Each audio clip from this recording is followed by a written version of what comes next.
प्रस्तुत करता है Mahavir hospital and research centre. न्यूनतम खर्च में सभी प्रकार के ऑपरेशन व इलाज की सुविधा। Gauri steel furniture and metals, जहां मिलेंगे गोदरेज फर्नीचर, इलेक्ट्रॉनिक सामान व गद्दे।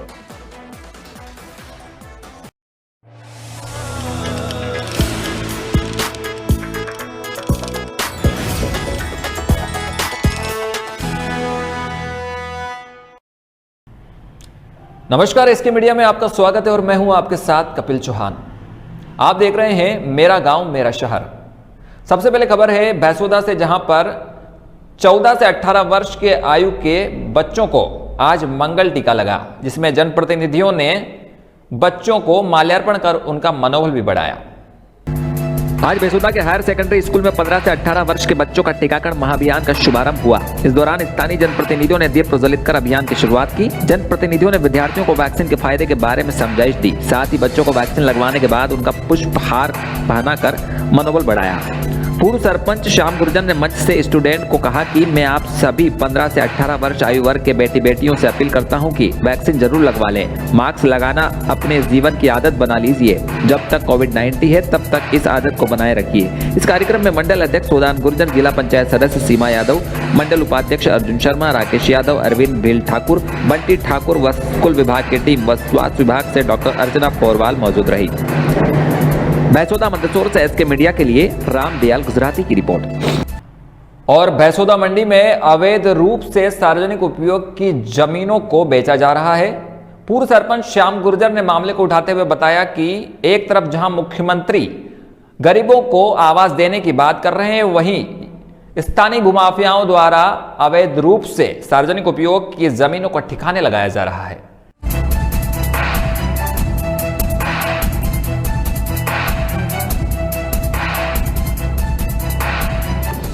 आज पूर्व सरपंच श्याम गुर्जर ने भैंसोदा मंडी की अविकसित कॉलोनियों में सार्वजनिक उपयोग की छोड़ी गई भूमि के अवैध रूप से पहचान के लिए सीएमओ व पटवारी को साथ ले जाकर मौका मुआवना करवाया।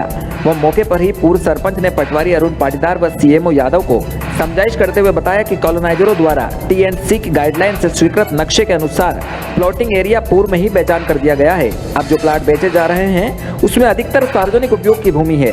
भूमाफियाओं द्वारा सार्वजनिक उपयोग की इन जमीनों को कॉलोनाइजरों से सस्ते दामों में खरीदकर लोगों को बेच मोटी कमाई कर भोली भाली जनता को मूर्ख बनाया जा रहा है।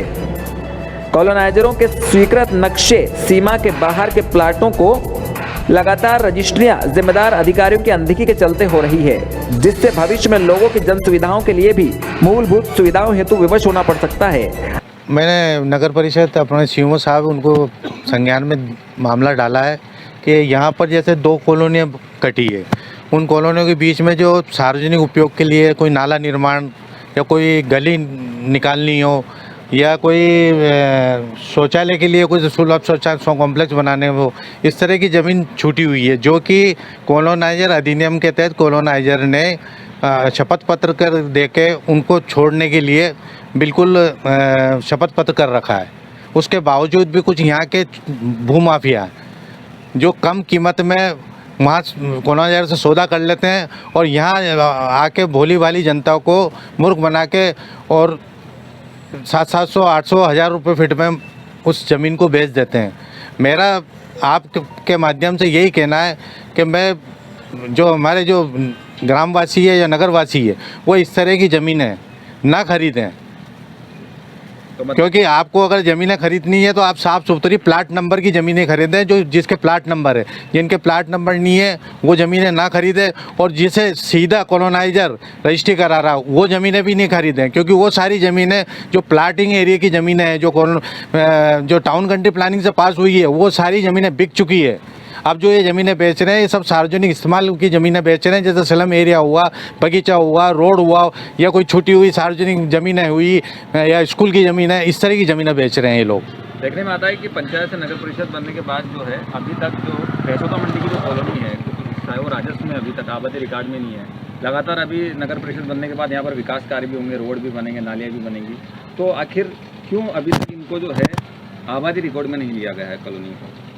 नहीं, आबादी रिकॉर्ड में इसलिए नहीं लिया गया है कि एक तो कॉलोनाइजर ने इसका पूरा डेवलपमेंट पूर्ण रूप से करा नहीं, और पूर्ण अविकसित कॉलोनी होने की वजह से इसने हैंडओवर करी नहीं, और हैंडओवर नहीं करने की वजह से शासन ने अभी इसको एडॉप्ट ही नहीं किया।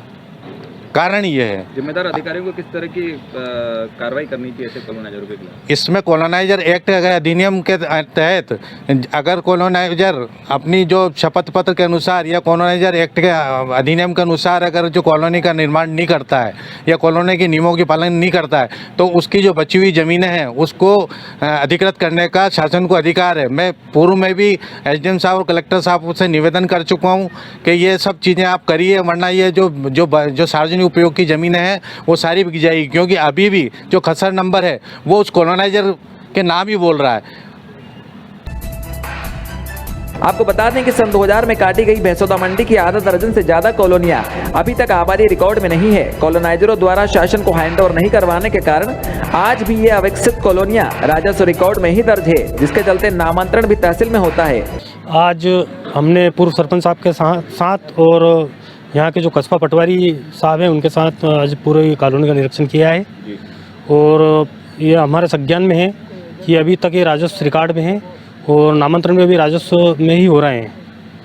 हमने यहाँ के नक्शे भी देखे हैं जो कि सार्वजनिक जगह कॉलोनी जो कॉलोनाइजर था पूर्व में 2000 सन का है, वो सन 2000 का उन्होंने जो सार्वजनिक जगह छोड़ रखी है उस पर हमको यहाँ पे संज्ञान में लाया गया है कि वो उन स्थानों पर वो बेच रहे हैं।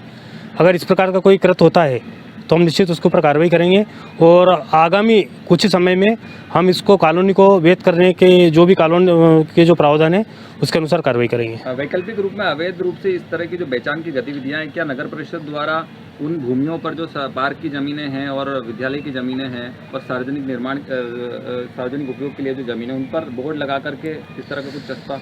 बिल्कुल, हम कॉलोनी जो कॉलोनाइजर हैं यहाँ पे 8 कॉलोनियाँ हैं उन्हीं को नोटिस जारी कर रहे हैं। उनसे पहले हम इनके जो भी टीएनसी के जो नक्शे पास हैं वो उनसे हम लेंगे, और जितनी भी सार्वजनिक भूमि है, पार्क हैं या स्कूल हैं, उन पर हम नोटिस बोर्ड तुरंत ही कुछ समय में लेंगे। आप एक तरफ जहां गरीबों और भूमिहीन लोगों को आवास देने की बात मुख्यमंत्री जी कर रहे हैं, वहीं भूमाफियाओं द्वारा स्लम एरिया की जमीन को बेचकर गरीबों का हक मारने का काम किया जा रहा है। अभी देखने वाली बात होगी कि क्षेत्र के जिम्मेदार अधिकारी आखिर कब तक इस मामले की सुध ले पाते हैं। भैंसोदा मंडी से एसके मीडिया के लिए ब्यूरो रिपोर्ट कपिल चौहान। झालावाड़ के चौमेला में बच्चों को लगे कोरोना टीके। राजस्थान में 15 वर्ष से 18 वर्ष के बीच बच्चों के टीकाकरण अभियान की शुरुआत हुई है, जिसके तहत गंगधार उपखंड में आज बच्चों के टीकाकरण की शुरुआत की गई। ब्लॉक चिकित्सा अधिकारी डॉक्टर राजकुमार ने बताया कि आज 15 वर्ष से 18 वर्ष के बीच बच्चों का टीकाकरण अभियान शुरू हुआ। गंगधार उपखंड के सभी सरकारी विद्यालयों में मेडिकल टीम द्वारा बच्चों के कोविड टीकाकरण किए जा रहे हैं। चौमेला कस्बे के राजकीय बालिका उच्च माध्यमिक विद्यालय व राजकीय उच्च माध्यमिक विद्यालय चौमेला में सामुदायिक स्वास्थ्य केंद्र की टीमों द्वारा बच्चों के टीकाकरण किया गया, जहां पर चिकित्सक टीम डॉक्टर राजकुमार, डॉक्टर हर्षित सैनी व बीपीएम धीरज जैन द्वारा सरकारी अस्पतालों में जाकर निरीक्षण किया व विद्यालय संस्था प्रधानों को उचित दिशा निर्देश दिए। साथ ही अभियान 3 दिनों तक जारी रहने की बात कही। इसके साथ ही उपखंड अधिकारी राम अवतार मीणा ने चौमेला, पाडलिया, कुंडला विद्यालयों में जाकर टीकाकरण केंद्रों का निरीक्षण किया तथा आवश्यक दिशा निर्देश दिए। चौमेला से एसके मीडिया के लिए रमेश मोदी की रिपोर्ट। सर, जो अभियान शुरू किया गया है 15 से 18 वर्ष के बच्चों के लिए, क्या है ये? बिल्कुल, अभी तक क्या था कि सरकार के द्वारा 18 प्लस को वैक्सीनेशन हो चुका था, पर जो तीसरी लहर की एक आशंका बनी हुई और बरकरार जो केस निकलते जा रहे हैं, तो जो अभी सरकार ने 15 वर्ष लेकर के 18 वर्ष के बीच की जो आयु के बच्चे हैं, जो भी बालिका है, बालक हैं, उनके लिए एक अभियान चलाया है। तो उसके लिए अपन आज से वैक्सीनेशन का इसका स्टार्ट कर दिया है, और इसमें हर स्कूल में मैंने एक टीम भेजी हुई है यहाँ पर पूरे डग ब्लॉक के अंदर। तो आगे वैक्सीनेशन चल रहा है अभी, और मैं हर स्कूल को जाकर के निरीक्षण कर रहा हूँ। कुछ मेरी टीम है, कुछ और अधिकारी हैं जो भी हर स्कूल में जा करके इसका निरीक्षण कर रहे हैं। तो पूरे मंदसौर के भानपुरा में छात्रों में वैक्सीनेशन अभियान के तहत दिखा उत्साह। भानपुरा नगर में शासकीय सुभाष उत्कृष्ट उच्चतर माध्यमिक विद्यालय में 15 से 18 वर्ष के बच्चों को वैक्सीन प्रारंभ हुआ, जिसमें छात्रों में बहुत उत्साह देखा गया। कार्यक्रम के प्रारंभ में क्षेत्रीय विधायक देवीलाल धाकड़ ने मां सरस्वती का पूजन कर शुभारंभ किया और छात्रों को वैक्सीन करवाने और अच्छी पढ़ाई के लिए प्रेरित किया। कार्यक्रम में अभिषेक मादलिया, जितेंद्र पुरोहित, महेंद्र वधवा, तहसीलदार नागेश पवार सहित कई गणमान्य नागरिक उपस्थित थे। कार्यक्रम में अतिथियों का स्वागत यशवंत दुबे ने किया, संचालन विद्यालय के प्राचार्य शेखर वधवा ने किया और आभार विकास खंड शिक्षा अधिकारी कमलेश सिंह चंदेल ने किया। शाम 5 बजे तक विद्यालय में चले इस अभियान में कुल 574 स्टूडेंट को वैक्सीन लगाई गई, जो कि जिले में श्रेष्ठ प्रदर्शन रहा। कलेक्टर मंदसौर ने भी अपने ट्विटर के माध्यम से इन स्कूल को ट्वीट किया, जिससे दिन भर पूरे स्टाफ और मेडिकल स्टाफ में उत्साह रहा। इस अभियान में शासकीय अस्पताल भानपुरा व विद्यालय स्टाफ का पूरा सहयोग रहा। भानपुरा मंदसौर से एसके मीडिया के लिए अफजल शेख की रिपोर्ट। और ये थी आज की दिन भर की मुख्य खबरें। कल फिर मिलेंगे इसी वक्त इसी बुलेटिन में। तब तक के लिए बने रहिए एसके मीडिया के साथ।